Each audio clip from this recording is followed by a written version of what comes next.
आज आपण एकदम जबरदस्त टेस्टी असं मटर पनीर पाहणार आहोत. शाही मटर पनीर पाहणार आहोत. कोणताही मसाला न वापरता पण चव मात्र जबरदस्त. तर चला सुरू करूया. तर आज आपण शाही मटर पनीर करतोय आणि त्याच्यासाठी मी इथं तेल घेतले. तेल व्यवस्थित गरम होऊ द्यायचं. त्याच्यानंतर माझ्याकडे इथं काही खडे मसाले ते ऍड करतोय आपण. तर इथं माझ्याकडे नाही का एक दालचिनीचा तुकडा आहे, त्याच्यानंतर 4 मिरी आहेत, 2 लवंग आहेत, एक हिरवी वेलची आहे पुरेसे. तर हे ऍड करणार आहोत. सगळ्यात पहिले आपण तेल व्यवस्थित गरम झाल्यावर हे मसाले फुलू द्यायचे. त्याच्यानंतर आपण एक तमालपत्राचं पान टाकतोय त्याच्यात, ते पण फुलू द्यायचं. त्याच्यानंतर माझ्याकडे इथे जिरी आहे ती ऍड करते. जिरी सुद्धा व्यवस्थित फुलू द्यायची. आता सगळ्या गोष्टी व्यवस्थित फुलल्यानंतर आता आपण कांदा ऍड करतोय. कांदा हा ब्राऊन होईपर्यंत परतून घ्यायचा आहे. तर इथे एक बारीक चिरलेला कांदा आहे तो ऍड केलाय. कांदा बारीक ब्राऊन होईपर्यंत व्यवस्थित परतून घ्यायचा आहे. तर इथं कांदा मी परतून घेते ब्राऊन होईपर्यंत व्यवस्थित. कांदा ब्राऊन होईपर्यंत आपल्याला काय करायचे, इथं मी टमॅटोची नाही का पेस्ट करून घेतली आहे. तर हा फक्त टमॅटो नाहीये, तर माझ्याकडे जो मिरची पावडर आहे तिला एवढा डार्क कलर येत नाही. त्याच्यामुळे तडक्यासाठी आपण जी काश्मीरी रेड चिली वापरतो, मिरची असते, तर ती मी याच्यात ऍड केली आहे आणि मग वाटून घेतले. त्याच्यामुळे याला एवढा लालसर कलर आलाय. तर आता हे मी तुम्हाला दाखवण्यासाठी स्पेशली असं करून दाखवलं. जेव्हा तुमच्याकडं तुमची मिरची पावडर खूप लाल कलर येणारी नसते, भाजीला कलर येत नाही त्या मिरची पावडरने, तेव्हा सरळ मिरची वाटून घ्यायची टमॅटो सोबत. तर मग मिरची वाटलेली अशी होते. मिरची आणि टमॅटो म्हणजे डार्क कलर तुमच्या भाजीला येतो, व्यवस्थित कलर येतो पाहिजे तो.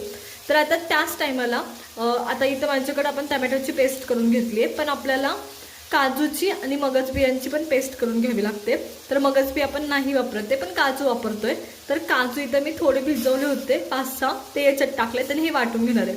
आता सगळ्यात महत्त्वाचं, खरं तर हॉटेलमध्ये जे काजू वापरले जातात त्याची सेपरेट पेस्ट त्याच्यात ॲड केली जाते, असं वाटणात नाही ॲड केली जात. तर आपल्याला शक्य नसतं 5-6 काजूंची पेस्ट करणं, त्याच्यामुळे मी याच्यात ॲड करून घेतले आणि ते वाटून घेते आता. तर इथं तोपर्यंत कांदा सुद्धा थोडासा कलर बदलायला सुरुवात झाली आहे आणि हे मी वाटून पण घेते. तर आता ना कांदा ना ब्राऊन व्हायला सुरुवात झाली आहे. त्या टायमाला ना मी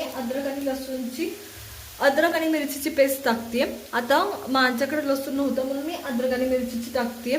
जर तुमच्याकडे असेल तर तुम्ही लसूण आणि अद्रकची पेस्ट टाकली तरी चालेल, किंवा ज्या ठिकाणी लसूण खाल्लं जात नाही त्या ठिकाणी मिरची आणि अद्रकची पेस्ट वापरली जाते. तर त्याच्यामुळं आपण ती ॲड करतोय. तर इथं माझ्याकडे मिरची आणि अद्रकची पेस्ट आहे ती ॲड केली. तर इथं मी हे परतून घेते व्यवस्थित. आता या कांद्यासोबत हे जेणेकरून अद्रक आणि मिरची सुद्धा परतली जावी.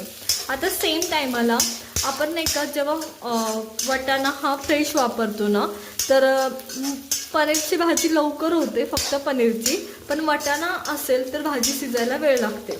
त्याच्यामुळं काय करायचं की वाटाणा घ्यायचा आणि तो याच टायमाला याच्यात टाकायचा, म्हणजे व्यवस्थित परतून निघतो. तर मी आत्ताच वाटाणा ॲड करते जेणेकरून वाटाणा व्यवस्थित परतला गेला पाहिजे या पद्धतीने, आणि हे परतून घ्यायचं.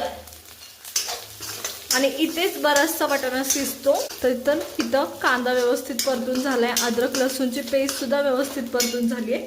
त्या टायमाला इथं आपण टमॅटोची, मिरचीची आणि काजूची पेस्ट केली ते ॲड करून घेतोय. तर इथे हे मी ॲड करून घेते या पद्धतीने.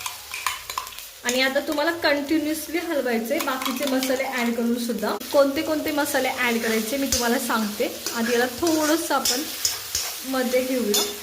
तर सगळ्यात पहिले मी ॲड करते मिरची पावडर. इथं मी अर्धा चमचा करते, कारण माझी मिरची पावडर बरीचशी तिखट आहे. हळद, धनेपूड 1.5 चमचा.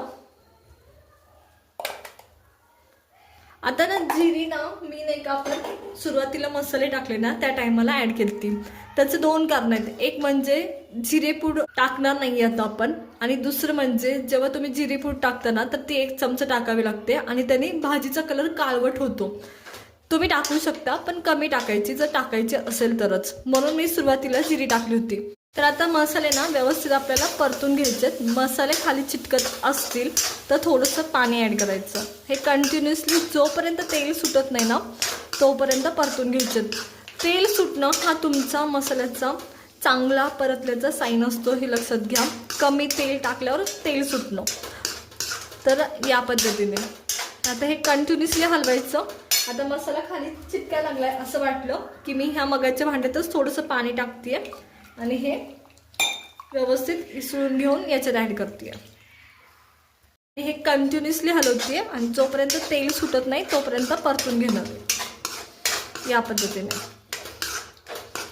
थोडंसं मीठ पण मी आत्ताच टाकणार आहे. आपण वाटाणा सुद्धा याच्यात टाकलाय तर मी मीठ आत्ताच टाकते आणि चवीनुसार आणखी आपण परत टाकणार आहोत लागलं तर इथं मी हे परतून घेते जोपर्यंत तेल सुटत नाही तोपर्यंत.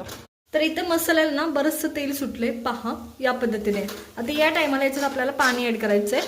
पण पाणी ॲड करताना गरम पाणी ॲड करायचं. जेव्हा तुमचा मसाला गरम असतो ना तर गरम पाणी ॲड करायचं म्हणजे भाजीची चव स्टेबल राहते, खराब होत नाही. त्याच्यामुळे नेहमी लक्षात ठेवा मसाला गरम तर पाणी पण गरम. तर इथं माझ्याकडे गरम पाणी आहे ते मी ॲड करून घेते याच्यात या पद्धतीने. आता तुम्हाला कितपत दाटसर हवी आहे त्यानुसार ॲड करायचं.